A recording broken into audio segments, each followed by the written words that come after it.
thank you so much for having us, for being here in the session today. I think I'll just maybe set the stage a little bit before we actually started our panel discussion off stage already. But Vishal called it out. I think about 50% nearly of the talent is employed by this elite group of 5% of the GCCs.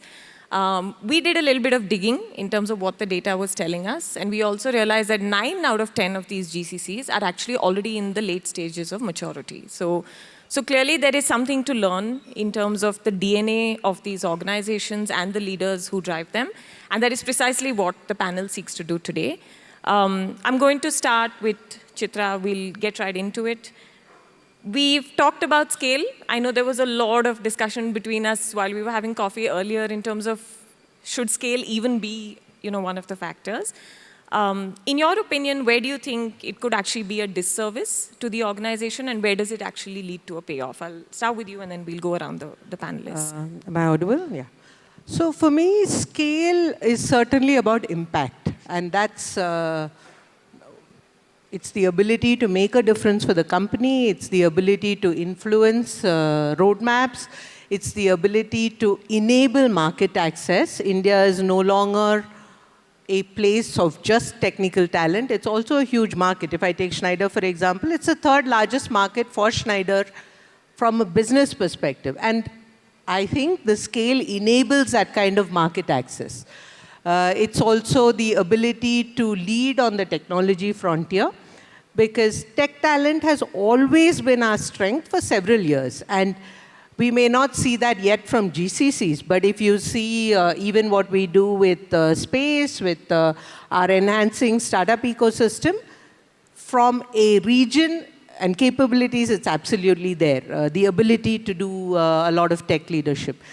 When it comes to disservice, it could be complacency, because some of these elements can look great at a certain point in time, but it's the ability of the GCC to look far ahead, prepare for the future, because now we say India is a big market for many of the GCCs on their business as well, but it may not have been 15 or 20 years ago.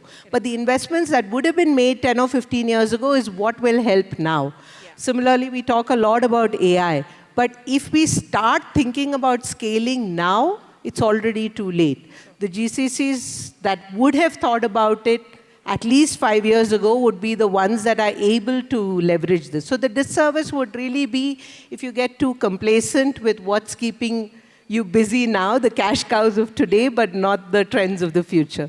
Yeah, absolutely. Thank you, Chitra. And we'll come back to that AI, in a little bit, because I think it's an important lens if you think about future readiness, right? Ruchika, same maybe question to you in terms of... Thank you. Glad to be here. I think on scale, at NatWest Group, we are about 1/3 of the enterprise in the country. And we operate globally integrated, locally empowered, right? That's in our mind, the secret sauce of leading with scale. And also, when you have scale that is purpose-driven, I think that's when you can truly drive enterprise impact. You can be relevant when it comes to enterprise resilience questions because of the geographic distribution that you might have, as well as in our case, a very large percentage of our teams are actually product and engineering talent. And so you're able to drive transformation at scale, modernization at scale, implementation of use cases at scale. The deterrent, in my mind, of course, I agree with Chitra on complacency. But I'll also say that if the organizations do not have a mindset of continuous simplification, then you could land up with, inefficiencies, complexities that are historical. And therefore, I think the teams in India have to really continuously look at their mandates from an enterprise lens and say, it is in my gift to take this process or take this platform or take this product and reimagine it and simplify it and digitize it. And it isn't just about getting more, because that's the trap. I think that sometimes we can fall into. But that ruthless simplification mindset on a day in, day out basis is necessary. Unless, otherwise you're not going to be winning in scale. Yeah, absolutely. So it's almost like it's foundational, but there's a whole stack of things you have to do on top of that to continue to stay relevant. I'll come back to that, but Datta, over to you. You've also a very tenured organization in the ecosystem, right? Where has scale served you? We were just talking about, did it get you a seat at the table, the ability to lead with influence, etc. So just thoughts on that. Morning, good morning. Happy to be here. Scale is a kind of an obsession, or let's say it can become addiction, because in India it's difficult to stop at certain point, right? 10,000, is 10,000 a good stage where you can stop? Or 15 is a good place you can stop? Because there are certain advantages which you get out of India, for which each enterprise don't have to struggle. Sure. So what you make out of it is the game. For us, I think scale was necessary at one point of time when we were still in a process of maturity climb to earn a seat on the table. So it helped us to get a conversation going, because we are a complex engineering organization. Now, for me, the scale is, how do I bring scale of impact? Right? Are you bringing competitive edge to the headquarters for a global organization? So just to give you some examples, if I get solid 100 power electronics guys who can make lithium-ion battery run 50 kilometers more in the car, that's scale for me. 100 is a scale for me, which can bring impact. If I can get 100 AI guys who can solve corner cases in autonomous driving, that's scale for me. Yeah. So I think that switch has happened. But what we are trying to do is how to break the muscle memory of a classical scale that was necessary at one point of time. Yeah. So sometimes I feel, we are a 25-year-old GCC. We were never called a GCC when we started. Recently, a lot of people call us a GCC. We would love it. But I think now we feel, as a 25-year-old GCC, we feel very old. I was speaking to somebody in NASCOM, and I said, hey, there's so much noise around GCC. We've been there for the last 25 years. He said, hey, no, you're an old GCC. So that means a new GCC has a very different connotation to the energy they bring in. So I think we are discovering how to get young as GCC. So I'm going to maybe flip the question around a little bit and bring a later question up. Is AI changing this entire game, right? I know we talked about how it could potentially be a disservice. Is it adoption of AI for the industry, for the organization, and then does scale actually sort of become a deterrent? And how are you all managing the workforce, the staying relevant to headquarters in that construct? So I will go in reverse maybe this time, Datta. In the context of, yes, you all were top choice. It's easy to become top choice when you achieve a certain headcount, of course, and capability. But is AI changing the game for you? So AI, in a manner, is giving a new opportunity to reposition ourselves, which also means you need to have a certain degree of self-inflicted pain in the system. So if you disrupt yourself using AI, which also means you deal with the side effects of getting AI into the game. I'll tell you why I say this. We have taken targets to get $200 million of engineering R&D savings using AI purely from our center. Now, what does it mean? We will compact our workforce. Yeah. We will reorganize our workforce into very different kind of roles, different kind of structures. We would visualize the engineering enterprise as an AI-first engineering enterprise. Yeah. So it is a bit of a self-disruption, sure. But it's you surprise the headquarters. Yeah. Because they're used to GCCs in India are us always wanting to scale, wanting to grab more and scale. Our ability to reduce, or ability to kind of descale from quantity perspective and raise the impact using AI, they're pretty surprised, but it's a good position to have.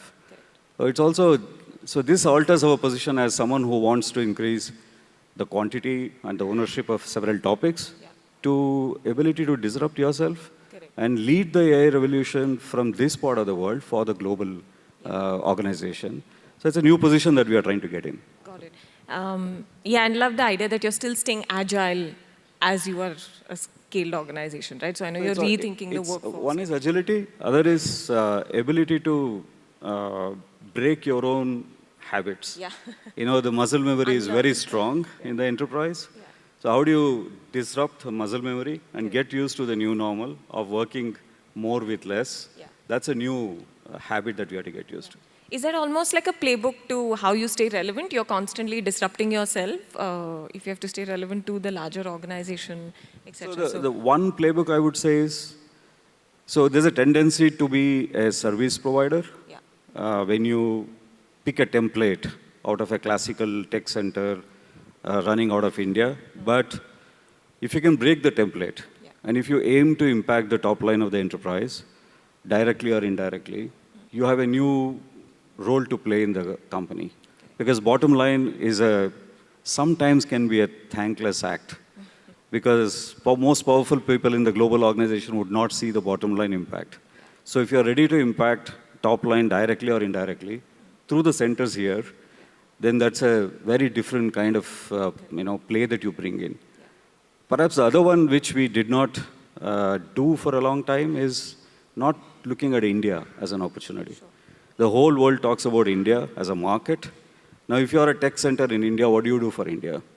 So are you making your India organization succeed in a country like India with your capability? It's a very powerful playbook. Yeah, absolutely. I'm the same, I think, question in terms of how do you stay relevant. Yeah, we were talking a little bit when we were talking about this panel, and you said the day-to-day is not as glamorous. It can't always be cutting edge. You know, you do have to do a lot of the lights on kind of. I think it's an and, not an or. Yeah. I think the important reality that we should all embrace is that it's an and, not an or. There is a foundational strength that we have built over the several decades that we have. We are a microcosm of the enterprise, where there is domain strength and there is technical prowess.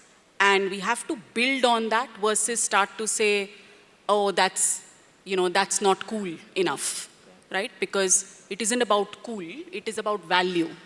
And I think there's a couple of different themes here that are converging, Namita, if I may. I think I want to go back to what you said about relevance to HQ first, right? I think from a relevance to HQ perspective, first of all, you have to take a step back and say, start with why? And what's the real reason for being? And oftentimes we find that organizations might fall into the trap of building India strategies that are very inward focused versus building strategies for the country and what you want to do in the country that is very clearly powering NatWest to win with customers, right? And becoming a long-term strategic asset for the enterprise, and therefore pivoting from being a fantastic delivery center to becoming the next iteration of an innovation and capability powerhouse. That's what we are looking to do and are doing at NatWest. And that's what keeps you relevant. I want to pick up on something that was said here, which is, the ability to sometimes say no and not go after the volume. Because the pivot to value is not, as we've talked about, the vanity metric. The pivot to value is really pivot to enterprise. It's a very important lesson for us all to take back, is that we really have to connect the dots and think about our India strategies as fulfilling and accelerating our respective enterprise strategies. We have to therefore think about whether it's workforce, skilling, the work that we do in that context to remain relevant. And so and also in that equal seat at the table, have the courage to sometimes say, you know, I don't think we should do that. I don't think we should add 1,000 people here to do X. Versus potentially there is a possibility to reimagine and do that same thing end to end in ownership with, let's say, you know, a fifth of that number. Sure. But do it with elevated skill sets. And then therefore coming back to the question of AI and what's that doing, the way we look at it, we've, you know, in my functional hat as the CDIO for group functions for NatWest Group, accountable to ensuring our colleague capabilities, our colleague experiences, our colleague AI is in the hands of our colleagues, 75,000 colleagues at scale. We've given the capabilities like Copilot and Aiden, which is an in-house created platform, for our colleagues to really elevate the game and therefore become more productive, several X productive than they would have been, and sharper and smarter in delivering that value. And I think that that's how we're looking at it internally, and that's really helping power that impact for the enterprise, which is the key. Yeah. So it's almost like you're saying you're not a GCC, you're just the enterprise, but you happen to be in India. You're leading the witness, but if you remember even our conversation from a couple of months ago when we met, and you know, I think I started with saying, you know, these tags are great and it's amazing to get the industry recognition we have, and we talked about, you know, it in the way we think of ourselves as locations and hubs within the NatWest Group, really. And, you know, the moment you put yourself in a box and think of yourself, frankly, as a center, I think that you're doing yourself a disservice, because you're kind of removing the accountability, right? I am the bank, I don't need to seek permission. I am accountable. The senior you know, leadership roles in the country are enterprise leadership roles. They are at par with their peers anywhere else in the world, and have to drive the franchise and the bank strategies and OKRs in the same way and consistently as they would in any other location. So again, I'd say that's the spirit of the pivot to value, is the pivot to enterprise, really, in my mind. Absolutely. Thank you. I think you brought up also an interesting point about, and I'll come to you, Chitra, is invariably, I think because of the headcount, sorry, excuse me, but you know, we'll just do it for now. Because of the headcount, you do become a microcosm of the enterprise, right? And I think India particularly benefits from being that. I don't think any other location in the world can say that about their team. How do you stay relevant though? Like, how do you make sure that it's end-to-end ownership? What does the DNA look like? Now, about staying relevant and the microcosm, absolutely. I just want to start a little bit with our company strategy. Schneider has always approached this with a multi-hub approach. We are a global company, and we've distributed ourselves around 4 hubs. That's North America, Europe, China, and India. Sure. And each hub is a very, very important market as well. It's a very important production hub as well. And this is an opportunity. And India has this unique additional scalability when it comes to technical talent. Sure. Now, how do you leverage your position as a hub, including your ability to scale on technical talent, always becomes an important factor to keep in mind. Now, we spoke about AI as well. Even about 3 years ago, Schneider set up what we call the AI hub globally across 3 of these hubs, with India being the biggest. Now, what does this mean to stay relevant? Yes, the decisions are there. You have the, let's say, the pass to do what you need, but how much you do is really then we will see with time. The capabilities are there, the opportunities are there, the market access is there, but it's not easy always to work through that, because you can assume that, hey, you have the mandate, but how do you execute the mandate? You still need to work through the complexity of the organization, understand the end-to-end processes, influence change, lobby, demand, get those global roles, but also execute on those global roles, because that makes you relevant. And also remember, one of the big things about India is our tech talent outside the GCCs, right? Our service partners, amazing how they've grown over the last 15 years. Our university ecosystems, the startup ecosystem. None of these are easy to do. There are a dime a dozen startups if you pick any topic anywhere in the world, including India. But how do you invest enough time and energy to figure out what's relevant? For example, Schneider also put an investment partner in this location, seeing the numbers of the startup growth that is there. What does an investment partner mean? This means a Schneider Ventures fund will look for relevant startups that make sense for the business in this region. So this is a big step. But this is a relatively recent step to leverage what's happening in the market. So I think people in the GCCs also have a responsibility to showcase what's happening.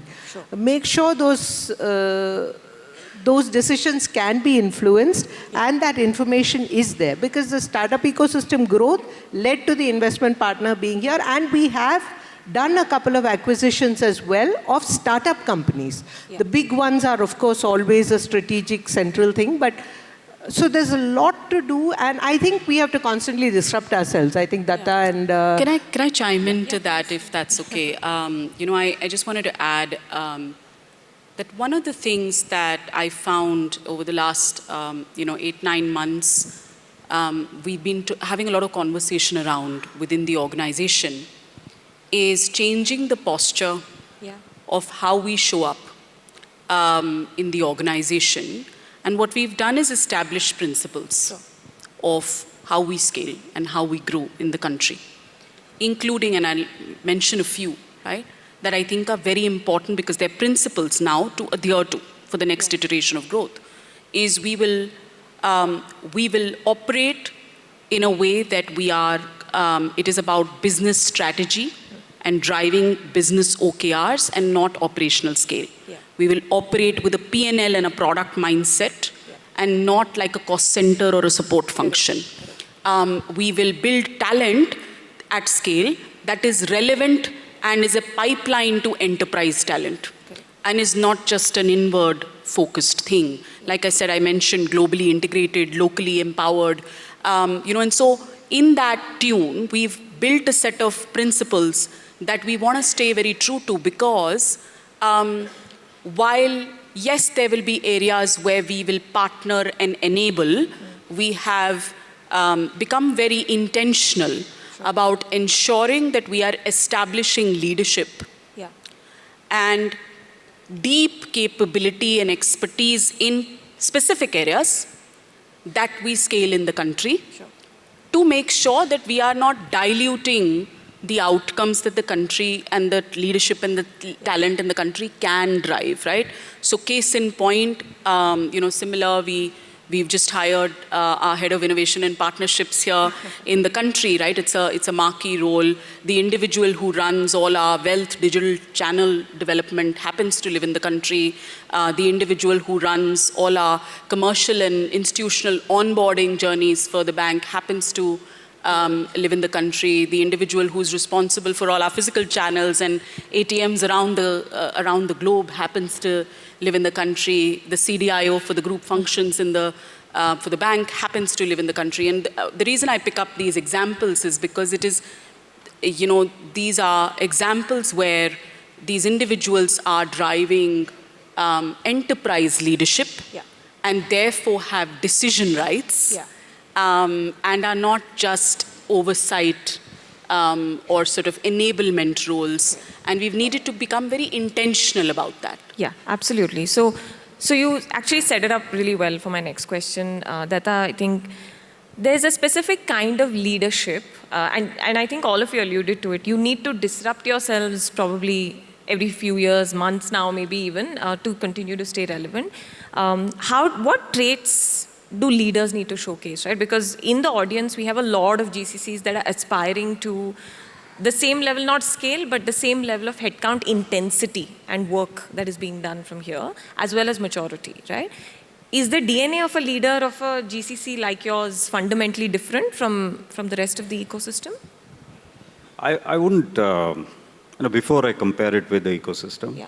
the leadership format that is needed to run the same GCCs for future has changed. Yeah. So you need a very different, fiber to run GCCs of the future. Yeah. You need a ability to confront very positively in a larger ecosystem. Very conformist, excellent delivery, fulfilling the QCD, KPIs is a thing of the past. I'm not saying it's not required. It is required. But that's perceived as hygiene. I would imagine there was a time when if you're a listed company and if you're running a P&L and a leader required for that is very different compared to a GCC leader. Yeah. Now I would tend to think there is the gap is narrowing. A GCC leader must be like a P&L leader of a listed company, answerable to shareholders. Here, shareholders are stakeholders, your employees, and as well as your global stakeholders, and pursuing a very different orbit shifting strategies on a daily basis. You do it, you stay relevant. Yeah. You don't do it, there's a big risk that you're being replaced by someone else. Because there's a lot of automation happening. There's no space for commodity service as cost arbitrage, camouflaged as a global capability center. Correct. This is an era of the past. So you are sitting on a really ticking bomb of becoming seriously relevant. Yeah. If the leadership doesn't push the boundaries, it's sometimes even against the mandate that is given to you. Yeah. Sometimes in a large global enterprise, you're expected to operate in a particular way. Correct. But the leadership is expected to, break some of these mandates and pick, the new ideas and push the envelope and redesign the enterprise in India. So that's a need of the hour. Yeah. So there was a template of GCC leaders which was very, very product-oriented, delivery-oriented, relationship to the headquarter. These are really hygiene. Now you need to really change the paradigm of leadership. Yeah. And keep doing it, right? I mean, you have to almost, it's a cyclical process almost to I would almost say it needs a bit of a fearless leadership, which would even mean sometimes being very disagreeing on within your own ecosystem to get things done. Because you have an opportunity. When I started working in this company, India had 2 models of cars. And we had the audacity to say, we will do software development for a car. None of us had a license. We had never driven a car. But we were in a company which said, we will develop software for a car. But look at it today. We are an AI powerhouse of the world. And if you talk about AI-defined vehicle of the future, they will look at you very seriously. Yeah. Now, can we convert this potential energy into kinetic energy from this part of the world? Or are we happy exporting AI talent at a different arbitrage? Yeah. Now, this is an option we have. So if we decide to say we'll offer AI services, perhaps at a higher price or a higher cost to the company, then you again lose the game. I would visualize this as a 3 to 4 year window where you need to convert this advantage into a competitive edge for your own enterprise. Yeah, absolutely. He set it up well in terms of, leadership in the age of AI also is an important lens. So, from leadership traits, just to add to it, for me, being comfortable with uncertainty becomes absolutely essential. And that's not just for what we call top leadership of a GCC or a company. It really is from mid and above. Sure. That you have to be comfortable with change and be okay to disrupt. Because will AI have impact on jobs? Absolutely. Can we say exactly what that impact is? Probably not. People who are better prepared will be the ones who adopt, absorb, be ready to be agile with the change. Yeah.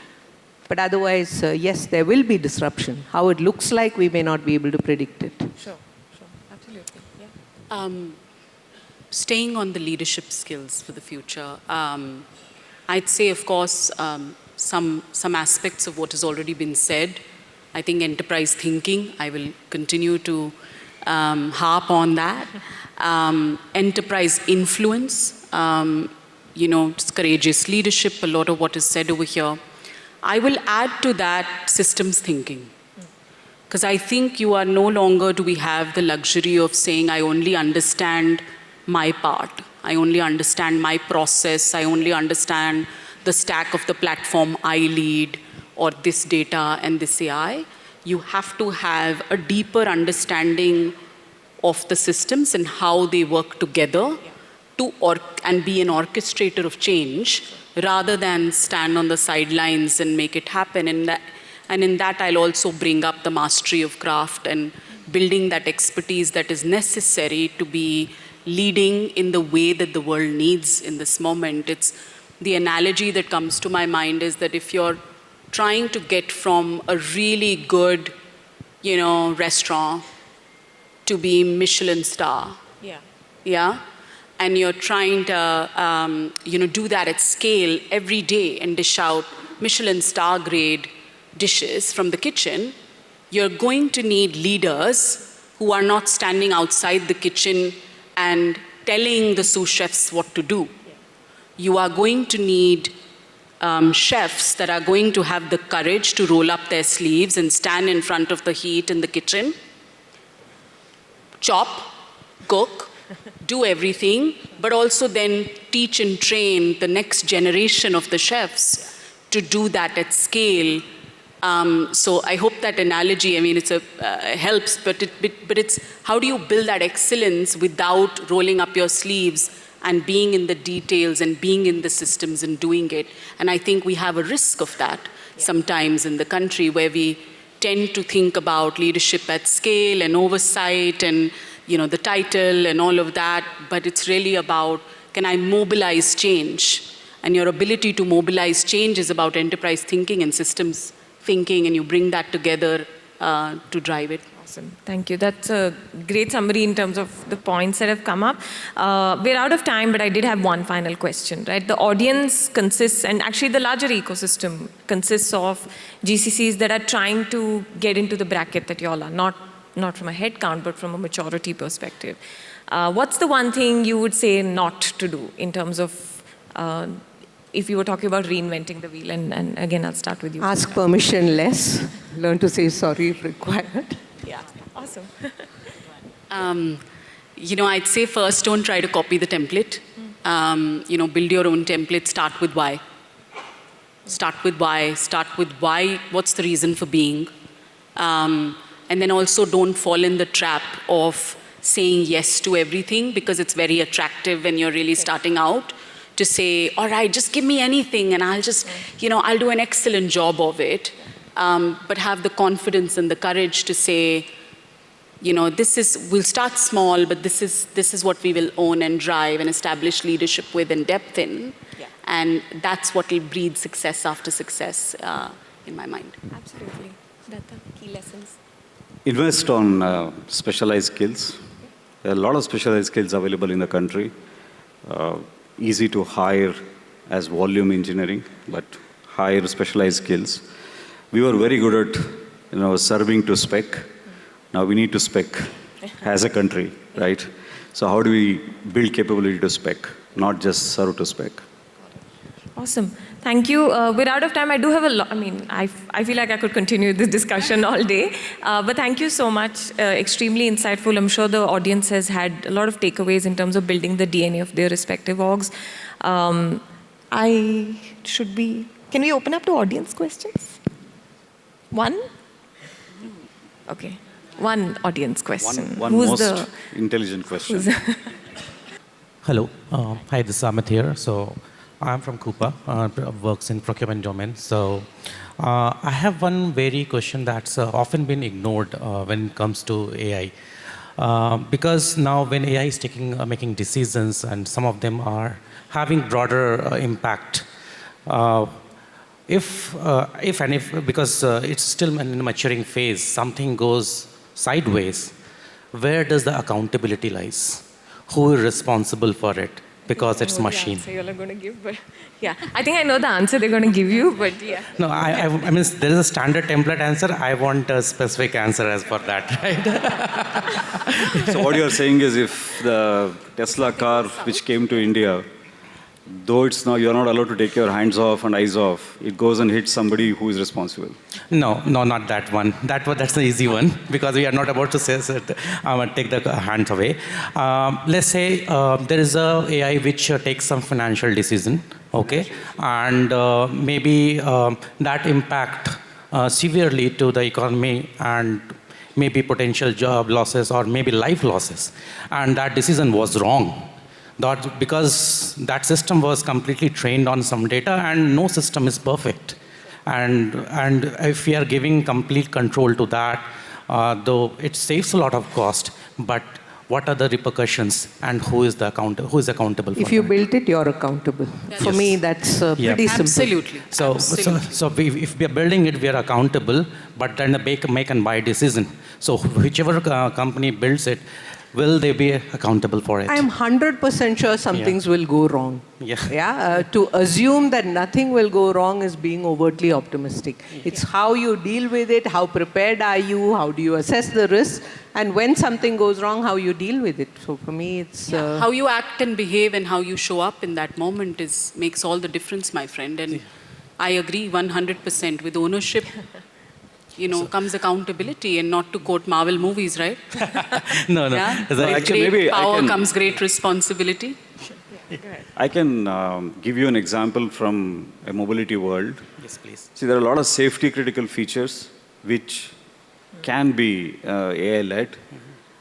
Today, as you rightly said, AI is still in a developmental mode. Yeah. So we take 200% precaution to put anything into the system. So there's a massive manual overlay on that. So we are not reached a stage where I can, write AI programs and deploy it on airbag sensing software. No, there's some time to go there. Yeah. Awesome. Thank you. Thank you so much for taking the time out to be here. We'll just Thank you for having us, Namita. Thank you so much. Yeah.